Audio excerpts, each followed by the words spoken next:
Ayer estábamos hablando de algunas cosas interesantes sobre los milagros de Jesús, sobre una época, etcétera, antes de los 30 años en que reaparece.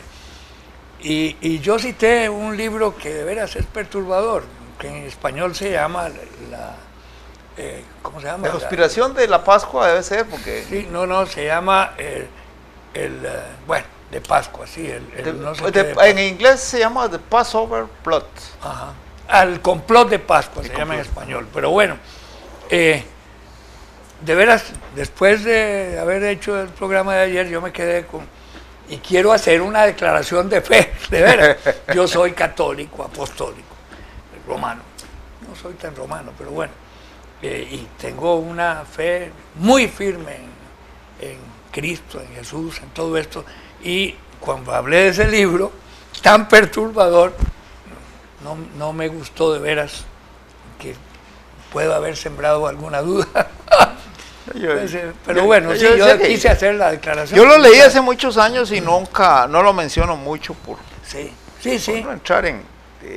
porque es que es un libro interesante, intelectualmente interesante, pero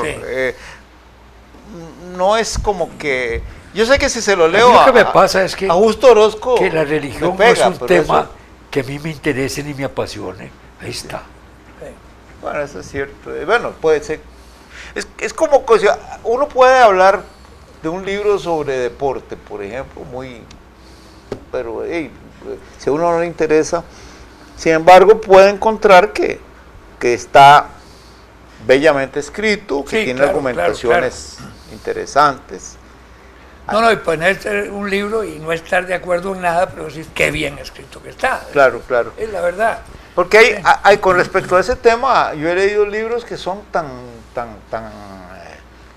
grotescos que entonces, por ejemplo, hay uno de un humorista francés, Cabana, que me gustaba mucho como humorista, y de pronto un día compro un libro de él y bueno, en francés, por cierto.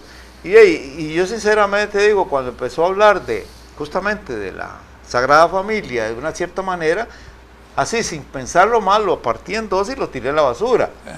Y pensé, es demasiado grotesco. A mí me ha pasado. Yo te regalé un libro que no lo has leído, que espero que lo leas antes de tu defunción.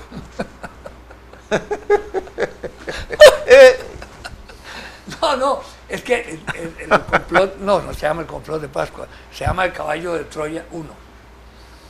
¿Por qué? Son 800 páginas. Pero empezá a leerlo, a ver si te atrae. Es que yo le dedico 800 páginas a un clásico. Léalo, arranque para que vea, se vaya encontrando una serie de cosas que usted vivió y que las recuerda, y que es interesante, que es lo que me pasó a mí, ¿verdad? Pero bueno, yo te lo di porque intelectualmente es interesante el libro. En fin.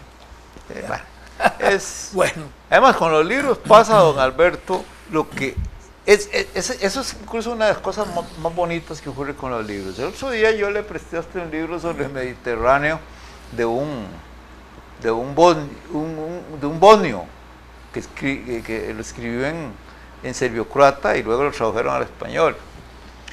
A mí me gustó mucho el condenado libro porque responde a tu especialidad de lecturas. No, porque era el Mediterráneo. No, Alberto, perdón. Era sobre el Mediterráneo de estrecho de Gibraltar hasta las profundidades de Turquía y el mar de Mármara. No, lo que pasa es que a mí me fascinó el condenado libro y le agradecí a la persona que me lo suministró, que me lo regaló. Es un croata, él. Y el libro era en español. Yo se lo presté a usted y usted ni lo transitó. Me lo dijo, que le ha parecido aburrido. Ajá. Hombre, es un derecho que tenemos. Sí, claro. No tenía por qué gustarle, porque a mí me había gustado. Y eso fíjese lo que pasó con Guantán, con el chino. Con el chino, Guantán.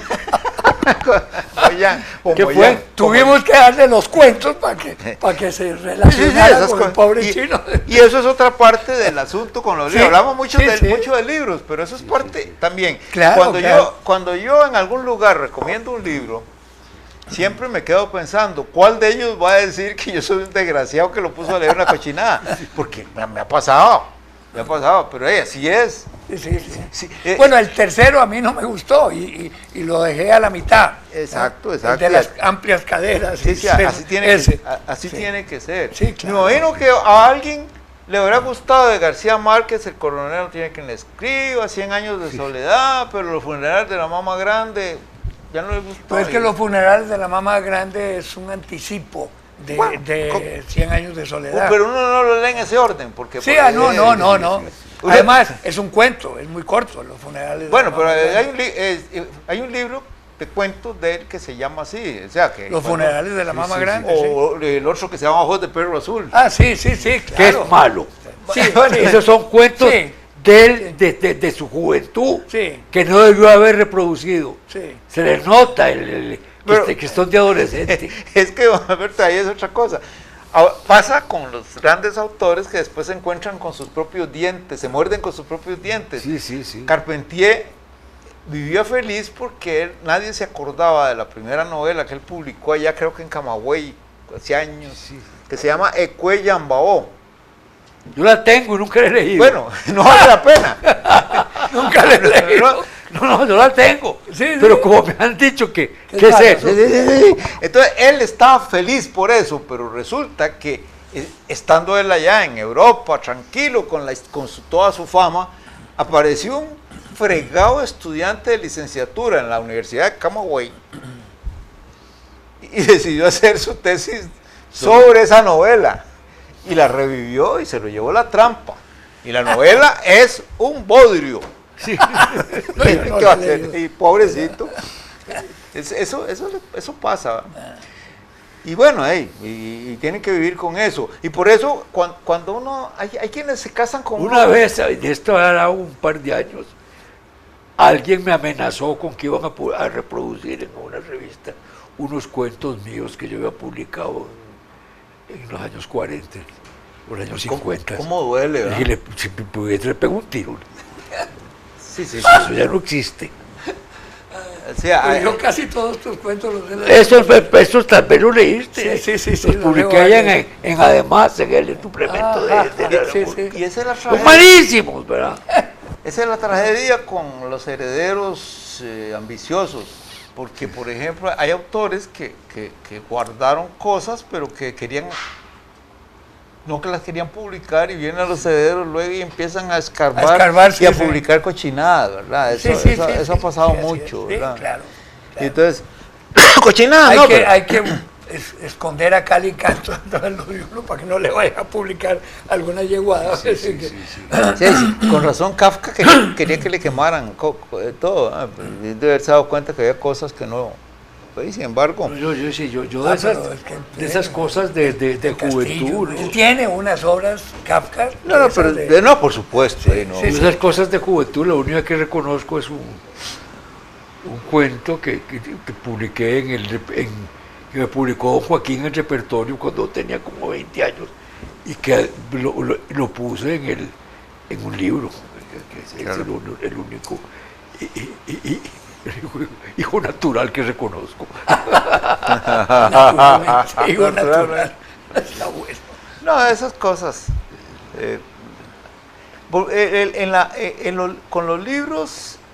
Con los libros pasa que uno se apasiona a veces por un solo libro y otras veces por un autor.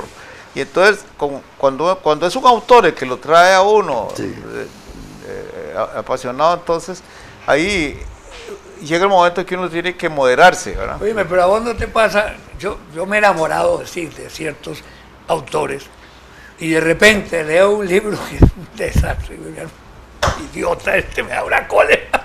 ¿Cómo publicó esta yeguada? Bueno, después de haber publicado las cosas tan buenas que tenía.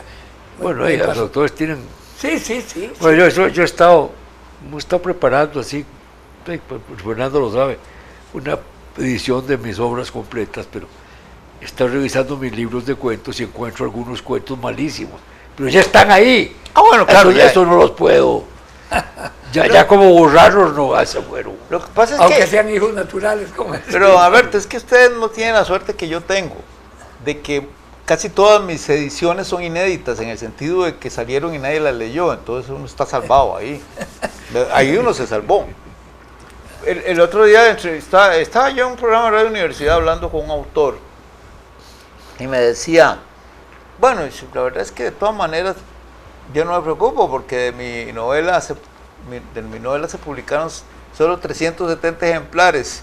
Y me quedo viendo y le digo, en Costa Rica eso es una edición grande. Claro. Porque también hay algo que yo a veces digo en broma, no lo digo en serio, pero lo digo. Es que también los lectores tienen los escritores que se merecen, ¿verdad? Sí. Los malos lectores no pueden pedir buenos escritores. Pero ¿cómo calificas un mal lector? No, porque te digo, no. Buenísimo eso. Los malos es difícil. Sí, claro. Pero le voy a decir, hay un mito alrededor del lector costarricense. No hay tantos. Había una revista que se llamaba El Lector Costarricense. Sí, pero entonces a veces... Era un libro de lectura de la escuela. Ah, sí, era un libro de lectura. Lector Costarricense, libro primero. Sí. Existirán en la Biblioteca Nacional esos libros. Obra de Carlos Gallini, esos libros. Es probable, yo creo que deben existir, claro. No, la Biblioteca Nacional ha hecho un buen esfuerzo ha hecho un esfuerzo por destruir cosas también. Bueno, y como aquella directora de Radio Universidad que mandó a borrar las cintas con las conferencias de Constantino Láscaris y de Rodrigo Facio, porque eran muy caras. Yo recuerdo que don Claudio Gutiérrez quería colgarla, ¿verdad? Cuando se dio cuenta de eso. Pero, bueno. Por ejemplo, la última charla que dio Carlos Luis Fallas, que la dio en el Estudio General de la Universidad de Costa Rica, la mandó a borrar. Yo llegué a buscarla directa, porque eran muy caras las cintas. Por dicha que nosotros tuvimos charlas con Carlos Luis, tantas, en cada reunión que hacíamos de la Asociación de Autores. Tipo más simpático. Y usted sabe una cosa que se perdió también, que me dolió mucho porque fue en parte por mi culpa, pero viene un periodista costarricense muy folclórico, pero muy activo, y me visita con una caja de cinta, de cinta, aquellas grabaciones que se hacían en hilo metálico. Sí. Mira, contenía una cantidad de cosas, de entrevistas con personajes, incluidas 2 con Somoza, el viejo, algunas con Otilio Ulate. Era una lista impresionante y yo dije, bueno, qué dicha que a este señor se le ocurrió traérmelas. Me las dio y yo las puse en manos y ahí fue mi error, creer en la Universidad de Costa Rica así tan a pie juntillas, la puse en manos de la dirección de la Escuela de Historia.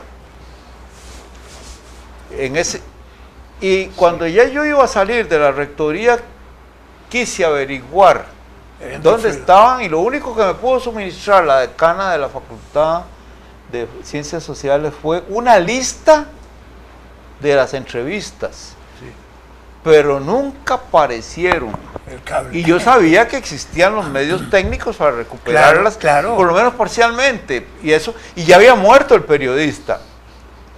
Eso se perdió por culpa de la estulticia burocrática que digo yo. ¿Cómo es posible que en una escuela de historia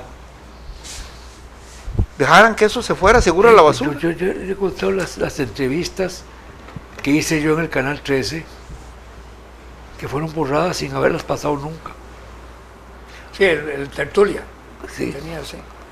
2 con don Luis Demetrio Tinoco, que contó cosas del gobierno de maravilla. 2 con Daniel Oduber, se perdieron. Y uno se pregunta, ¿cómo es que hay gente que es capaz borraron las mías? Bueno, para suerte tuya. Sí, claro. Las borraron todas, pero digo, hablo de las que no se transmitieron. Sí.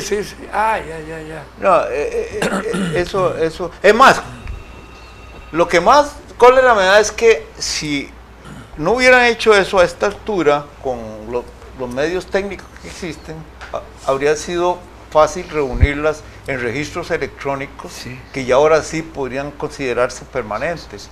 No, dejaron que se perdieran. Ya le digo, el gesto, aquel hermoso de este periodista que... ¿Y cuál periodista puede contarnos?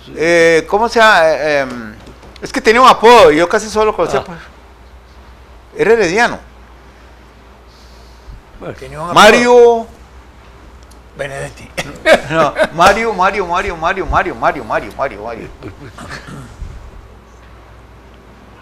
Si Costa Rica hay más Marios que Juanes. No, lo que pasa es que un periodista, de esos que entrevistaba a todo el mundo, era muy acucioso. Sí, ¿cómo se llama?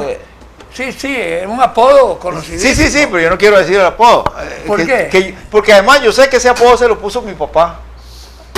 Es una cosa curiosísima. Yo tengo grabado el momento. Entonces vos heredaste el derecho de decir. No, porque claro, yo lo quería por mucho. herencia.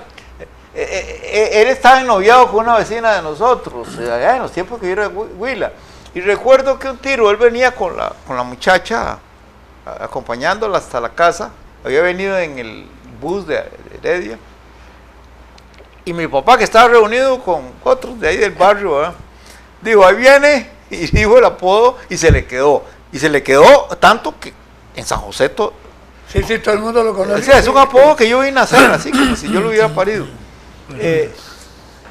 ¿En qué periódico trabajaba o en qué se dedicaba? Era freelancer, Sí. ¿Era de qué? Freelancer. ¿Qué tirada? Bueno, él fue muy activo y ya te... Me paraste para que no lo dijera. A mí me vino y yo lo iba a decir. Pues decímelo así, soplado. Decime. Bola de cuero. Yo quiero... Yo por respeto a su No memoria... me acuerdo cómo se llamaba. No, ni yo. Mario. Mario. Se llamaba Mario.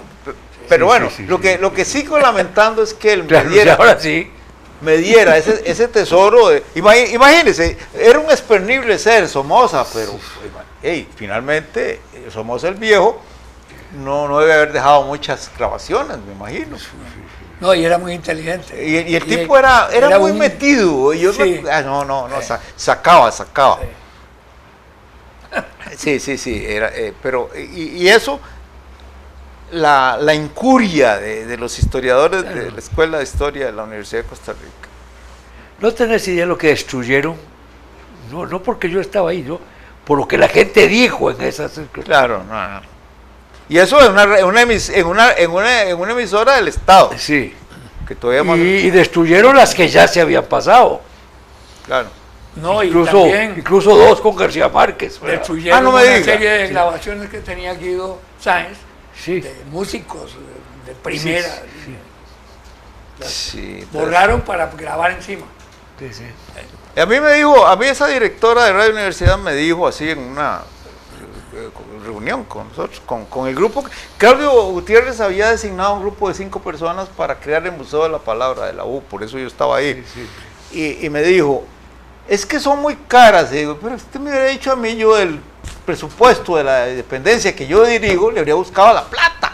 Casi la mato, ¿verdad? Y entonces cuando le contamos a Claudio Gutiérrez casi no la agarró de las mechas porque no la tenía cerca. No, de verdad. ¿Quién era esa? Una señora. Es que también otra vez, era una directora. Digo yo, es que cómo es posible que alguien... Porque gente así llega a esos cargos. Eso es, don Alberto. Eso es el problema. Qué falta de mística, digo yo, porque uno... La mula esa que llegó al Canal 13, ¿verdad? Todavía circula con... no, claro, sí. Con bombo y platillo. Pues, platillos no, pero sí con bombo. La historia de la señora que le dijo al director de orquesta, en tono de denuncia, señor director, quiero decirle una cosa. El señor de los platillos solo los toca cuando usted lo vuelve a ver.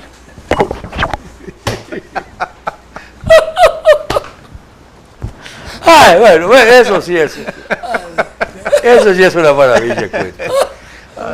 Vos sabés que entre las cosas que borró, había llegado unos japoneses a la escuela de Ciencias de la Comunicación Colectiva. Sí. Eso, que yo dirigía, vos conocés la historia, ¿verdad? Y empezaron como los estudiantes de periodismo, a enseñarles televisión. Entonces, contrataron unos estudiantes de estudiantes de artes dramáticas para filmar cuentos costarricenses interpretados por estudiantes, ¿verdad? Pero eso es bastante, es decir, históricamente es bastante reciente, porque yo me acuerdo de esos japoneses. Sí, bueno, claro. Pues claro, te estoy contando extraordinario. cosas de la Bueno. misma época de lo que acabo de contar. Bueno, ok, sí.